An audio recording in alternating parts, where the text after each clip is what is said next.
Hello and welcome to Veterans of the Valley. I'm Tom Turbyville. Captain Gerald Roop is a proud Okie who has lived in the Brazos Valley for the better part of 38 years. A sound officer in World War II. Now, what's a sound officer? Well, there's a good chance that, like me, you don't know about sound and flash, but you will find out that his was not a large unit, but quite a valuable one, that put itself deeply in harm's way through combat at the Battle of the Bulge and other resistance in their march through France and into Germany. Welcome, Captain Gerald Roop, to Veterans of the Valley. You grew up in Oklahoma. You are a proud Okie. You Oklahoma class in 1942, and it didn't take long after graduation that you were in the service in January of 43. I want to get right into what is sound and flash, Captain Roop, because a lot of people might not be familiar with this really sort of survey operation of World War II. What's sound and flash? Sound and flash, Tom, is the common name given to a field artillery observation battalion. There are two batteries, each made up of one sound platoon and one flash platoon. And just as the name implies, sound, actually the purpose of the unit is to locate enemy artillery.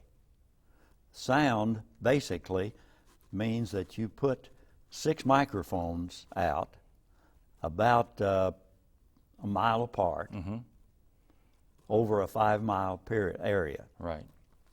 Then you connect these to a machine in the command post. We have an operator out front who pushes a button when a shell goes over, and it activates the machine and prints out on tape the time that each microphone received the burst. Amazing. Then, since these are plotted by survey on a plotting board, you can figure the difference in time that each shell hit the microphone and backplot to locate the source of the sound or the gun. Right. And if you get enough of these over a period of time, then you'll know that you have a good plot, and the information is given to the Corps. We were Corps troops. Yes, sir. And then they would fire and try to eliminate the gun. Exactly. Basically, that's it. This was really high tech for this time. I mean, it sounds high tech to me right now, but this was high tech for this time extremely, wasn't it? Very much so. Right. Of course, it's pretty primitive now, considering the way things are done. Now, 1,600 yards apart, the reason for that, because that had to do with the speed of sound between the microphones. Approximately. Is that right? You put them 4 sound seconds apart, and sound generally travels around 400 yards per second. Right. Depending on a lot of factors. Exactly. But you spread them far enough that you could cover a wide area. But they had to be as far forward as you could put them, which put the survey crews that put in the mics in danger, because they were quite out a lot of times in the open, and the OPs, the outposts, were up with the infantry outpost. So my command post had to, of course, be as far forward as it could be, because you had to run a line from each microphone back to the CP. So it was a little bit of an arduous situation. Exactly. Now, that was sound, and that was your specialty as a sound officer, but explain what flash was. All right. Flash is just as the word says. You set up 2 optical instruments at a certain distance apart. You measure the distance between them, generally in a church steeple or a high building or someplace where they can see. And most of it was done at night, although they could see flashes during the daytime. Both OPs would zero in on a flash, and by trigonometry, since you knew the distance between the two and the angles, you had the angle at the apex, so you could locate the source of the gun. So all those students taking trigonometry and wondering, what are we taking this for? It certainly came in handy as far as this particular operation in World War II. Exactly. Right. OP, of course, that's your outpost. CP, that's your command post. And I want to move on, because you went on to Camp Gordon, Georgia, and you started this new sound and flash unit in 1944, went overseas in September of 1944. Right. Let's talk about that, because you landed at Omaha Beach. This was about 3 months after, of course, D-Day, but sort of talk about what Omaha Beach and Normandy was like 3 months later. All right. Initially, we landed at Liverpool, took a train to Southampton, and got on a boat and went directly across the channel to Omaha Beach. There wasn't anything there except the wrecked buildings, the concrete gun emplacements the Germans had had. I think I never asked the colonel why, but I think he wanted the honor of maybe landing on Omaha Beach. But we did. Right. And I thought, gee, they must need us pretty bad, because here we are a week after we landed back in France. Well, we sat there for 6 weeks waiting for our equipment to arrive. Right there at the Cherbourg Peninsula, waiting for the equipment. So you sort of cooled your heels there for a while, right? In the mud and the rain, yes. Late October of 1944, though, you were in combat, and we're talking about the wintertime, and we start talking about the Battle of the Bulge. The people I have visited with that were involved in the Battle of the Bulge, the first thing they talk about is the weather, the bitter, bitter cold. Talk about your memories of that. Well, the cold weather really didn't start until about the time of the Bulge. It was 16th of December, Right. to be exact. Right. But during that time, the Army had moved up to the edge of Germany, and of course everybody was optimistic, we're going to be in Berlin by Christmas. Well, it didn't work that way. The Germans and the weather turned out to be a key factor. So it snowed and got cold and was miserable. It was the coldest winter of the century. Right. Winter of 44, 45. Right. And we had problems with frostbite. Of course, you lived out in dugouts when we were in the Hürtgen Forest, Right. East of Aachen. And so it was, all in all, not a very pleasant experience at that time. No. And your units during some of this time were taking resistance, taking fire, and you were not a combat troop, though. No. We were non-combat troops in a combat zone. Exactly. I used to wonder why I was never visited by some of the battalion people, but they were smart enough to stay back where they were. But we got a lot of artillery incoming during that period after the Bulge and until actually around the first part of February, when they crossed the Roar River and moved on east. Right. But your job was to place these microphones really out in front of the front. Exactly. So you were indeed in the front. This must have been a rather harrowing ordeal from time to time. Well, it's the survey crews and the communications people that really caught the brunt of it. Yes, sir. We lost a number of survey men, and the communications people, the wiremen, had to replace the wire and the microphones because GIs would see those mics, and all they had warning signs on them. No telling what they do to them. Right. You got orders to move on to the Elbe River, the Battle of the Bulge here early 1945. The Bulge was actually over, but your battalion was ordered to the Elbe, and it was something like a 200-mile march. Is that right? This was after we had crossed the Rhine. Right. About the middle of April, thereabouts. Yes. Right. We were sitting after the Battle of the Ruhr, where so many 100,000 Germans were captured. We figured the war was about over, and we didn't have anything to do. We had a base out, but there wasn't any ranging, so we figured we were done. Sitting there fat, dumb, and happy. Lots of German beer and good food, and then we got orders to move to the Elbe River. Right. They pronounce it Elbe, I think. I don't know why we did, but we did a 200-mile march in one day. We moved by batteries. Right. And during the march, I was a little bit skeptical because the infantry had not moved nearly that far. They were still involved in the Ruhr Valley. Right. Now, about this time, the Americans had met the Russians down, the town was Tolgar or something, down below Magdeburg on the Elbe River. Right. That was about the 25th of April. But we ran on our march, we ran through several groups of Germans and got fired on. In fact, they tore up one truck and killed the officer and several enlisted men in the truck.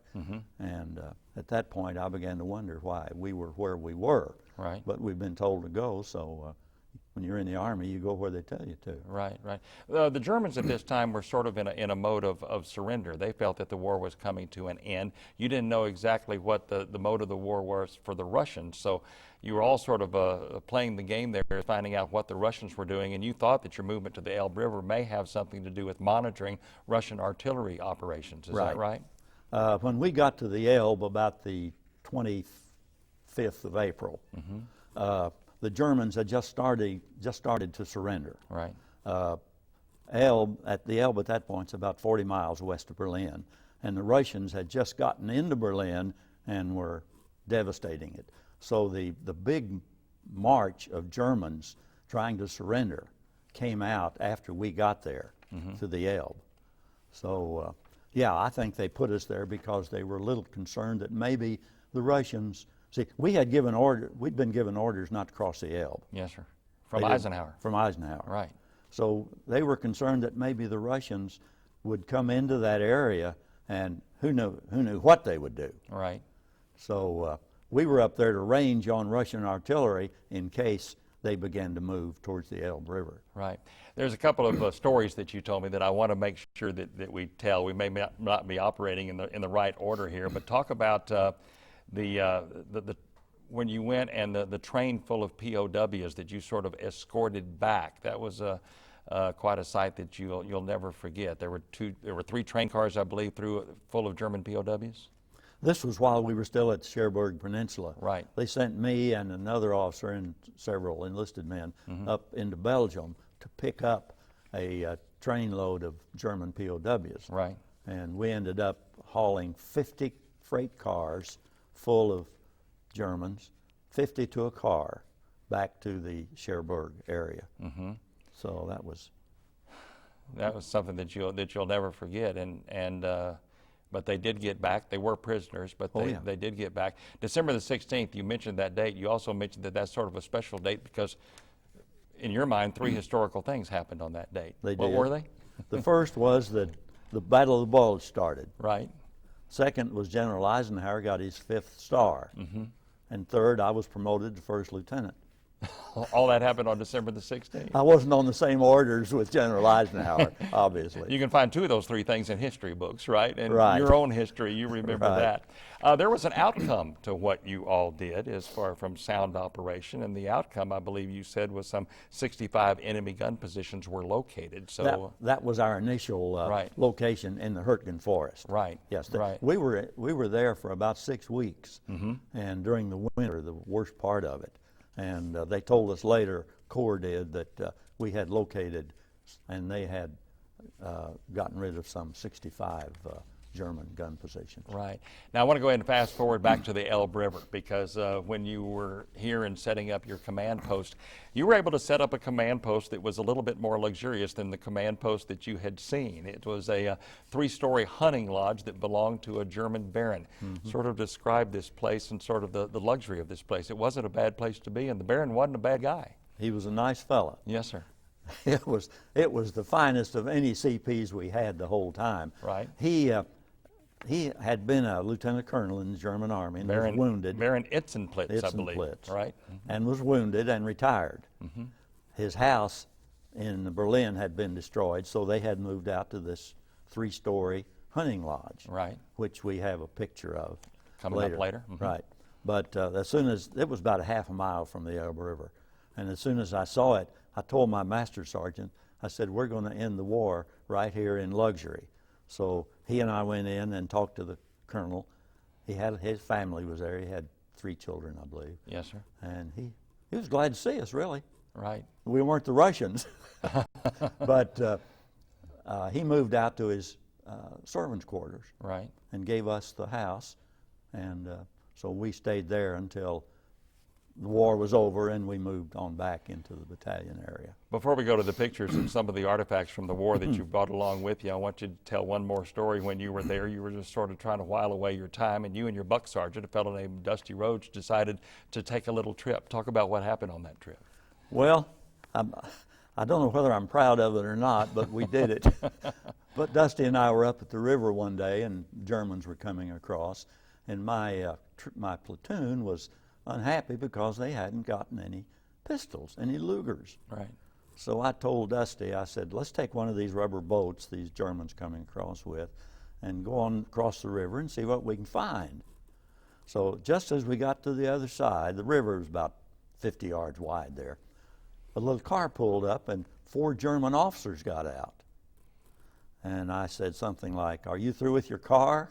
And one of them said, "It sure is glad to hear English again." Yeah. He told me he was a doctor, an MD, from Brooklyn, who had gone back to Germany, apparently early in the war, and got stuck there and spent the whole time in the war. Right. Now, that was his story. I should have gotten his name, but they were in a hurry to go on west. Yes, sir. So we got in the car, turned it around, and headed east, and leisurely driving along. It was a nice day, you know, nothing happening, nobody around. And Dusty said, "Lieutenant, we're not going clear to Berlin, are we?" And I said, "I don't think so." We'd driven maybe 10 or 15 minutes, and about that time, here comes 3 great big German trucks, enormous, with stake bodies full of German soldiers, probably 50 in each truck, just jammed in, you know, to get away. So I got out, stopped the car, and got out and held my hand up and said, "Halt." I said, "Throw all of your weapons over here on the side and go on up to the river and surrender." And I guess we were the first GIs these fellows had seen. So not a peep out of any of them. They threw the guns over and belts and took off. So we hung the pistols on the belts and turned the car around and went back to the river. Yeah. You said you counted some 175 pistols that you got out of that. So what did you think when you got out of your car and held your hand up to these 3 trucks full? I mean, the war was still going on. Oh, I know it. It worked out good, didn't it? I'm really not honored to have been there, but it was a dubious distinction, maybe. That's right. And you think that because of that, even though you didn't know whether you were supposed to be on the other side of the river, that quite possibly you and Sergeant Rhodes may have gotten the closest to Berlin of anybody in the war on the ground, On right? the ground. Yeah. I didn't publicize what I had done, Right. because we had orders not to cross the Elbe. Exactly. But But you we weren't weren't- in a combat mode. We weren't attacking anybody. So. Right, right. Let's go to some photographs, and then we've got some artifacts here that you brought back from the war. Let's go to some few photographs that Captain Roop, here you are. Talk about, you can look right over there on that monitor right there, and you can tell us about where are you there? Well, that was somewhere in Germany, Tom, but I'm not sure. It was where I had a CP command post, Right, and must have been in the spring because I didn't have many heavy jackets on. exactly. Okay, let's move on to the next photograph. Now here's the hunting lodge. That's Picture the of Baron's lodge. hunting lodge. And your command post, I think you said, what, second floor, the right 3 windows? Well, the command post was all the second floor. All the second floor. And it was large enough that the whole platoon lived in there. Exactly. Lived in, and the 3rd floor was a big ballroom Yes, sir. that they had stored a lot of stuff in. Right. No damage whatsoever. It was a beautiful place, probably built back in the middle 1800s. I think we've got a picture coming up of the Baron. There he is. There's Baron Itzenplitz. That's him wearing the uniform that We're going you to see here. We're going to see this uniform. We're going to get a close up of this uniform that you're seeing right here. We have in the studio today, and the hat, and the belt. Everything but the pants. I Yes. don't know what happened to the pants. They got lost. Yeah, and the boots, as a matter of fact. Yeah, the we boots have are those here. in the studio. Right. Okay. Quite a distinct. Talk about this. I think anybody that saw the movie The Longest Day and remember the character that was played by Red Buttons, I believe, in that movie, will remember this scene. And this is actually what it looks like today, I guess. What is Yes. that? 3 years ago, my 2 sons and I went back to France and spent a week on the Normandy Peninsula. And this church is in St. Mary-Glise, Yes, sir. which is the nearest little town to Omaha Beach, and it was the first town that was gotten to by the GIs. Right. This is an effigy that they keep hanging there to commemorate the D-Day Right. parachute drum. Right, and that was depicted in that movie. That's a part by Red Buttons, who I believe just passed away this last year. The actor did. I believe that's, yes. Played a part in that movie. That's pretty fascinating. Yeah. Okay, let's move on. I think we've got a couple of others. These are German POWs that are surrendering. Where is this one taken? This is at the Elbe, where I had my CP close by. Right. The bridge had been blown, of course, so they used rubber boats and anything they could find to get on across. In a 10-day period there, they said that something like 1 million Germans surrendered. Right. Getting away from the Russians. Okay, I think we've got, and here is your unit, and you are sitting in the middle, center. That's my sound platoon, made up of the survey people and the communications people and the CP personnel, Right. command post personnel. Wasn't a very large unit. That was the A unit, right? That was A battery. A battery. The Sound. unit. Right. Yes. Right. Fascinating pictures, and we have some fascinating things. We talked about the uniform, and as a matter of fact, the uniform is right here to the side of you. We're going to go ahead and take a closer look at that and sort of describe what we're looking at. This is the Baron's uniform. That how did it come by that he just handed it over to you? I think he was so glad to see us that we hadn't destroyed anything of his, and I think he also felt that he ultimately would end up in the Russian zone, Right. which he did, Right. because it had been partitioned, but it hadn't been announced that this area he was in would be in the Russian. So maybe he just wanted to save it or see that somebody got it that would treasure it. Right. And Right. so that's briefly it. That's obviously a piece of history that you have that you treasure. Let's move on. What I'm holding up here, talk about this helmet, and you can see right now the detail, the intricacy of what we're showing here. This is talk about this helmet, and the Baron gave you this, right? Yes.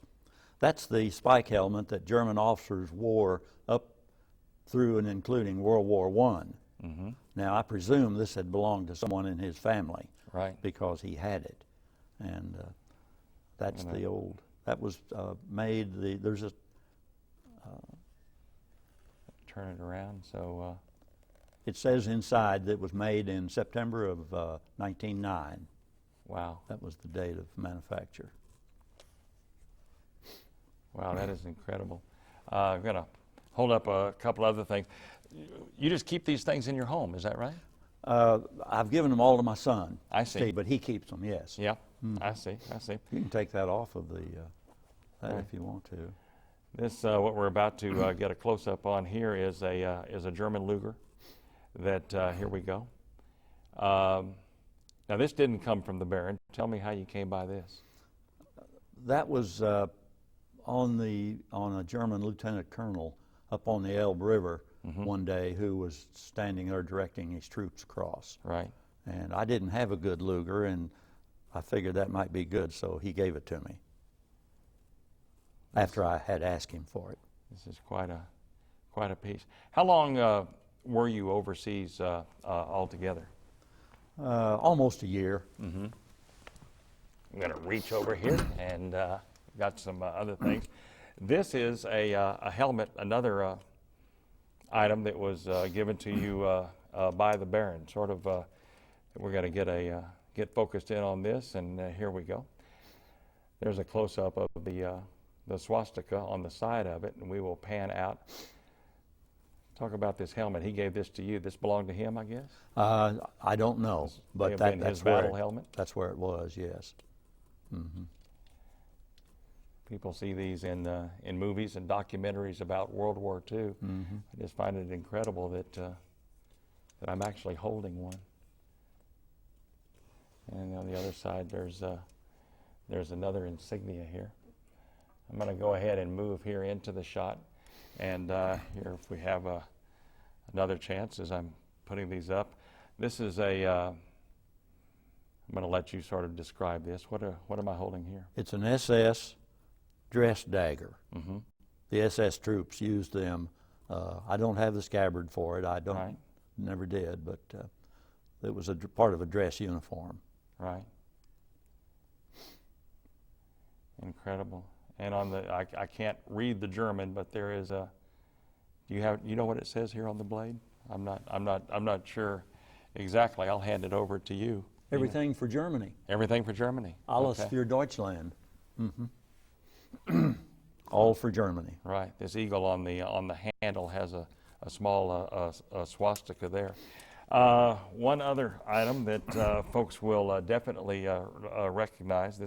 I guess this was given to you by the Baron. This is a authentic Nazi armband. Mm-hmm. And the Baron gave you this? Mm-hmm. Is that right? So this is the one that he wore. Could be. Yep. Wow. When you think about the war and you think about Hitler and what he stood for and what we were fighting against and all that, you look at these as just artifacts of sort of the memory of the victory of the Allies. And when you personally look at these things and look at what they represent and the other side, what are sort of the thoughts that come to mind as a person who fought the war? Well, now it's been so long I can do it dispassionately. Mm-hmm. But for a long time, I was wrapped up in the emotions of the whole thing, because it's an experience that once you go through, right? And mine was not nearly as bad as a lot of people, Mm-hmm. but because I lived through it. But Yes, sir. it's something that's with you. Absolutely, absolutely. Thank you very much for being with us, for bringing these items. It's just absolutely incredible. Of course, I know that you're very proud of your family. You have two sons, another son who sadly passed away a few years ago. Mm-hmm. You lost your wife, Louise, in 1998, but you have 8 grandchildren that I know that you're very, very proud of, Right. and very, very proud in your retirement. And I thank you very, very much for being with us, and mainly thank you for your service, Captain Roop. You're entirely welcome. I appreciate it. Thank you. Glad to be here. There were so many elements of World War II that if you were not familiar with sound and flash and how it helped the Allies win the war, well, now you know, from a soldier who did his dangerous duty and came home to tell the story. We salute Captain Gerald Roop and all veterans. I'm Tom Turbeville. Please join us next time on Veterans of the Valley.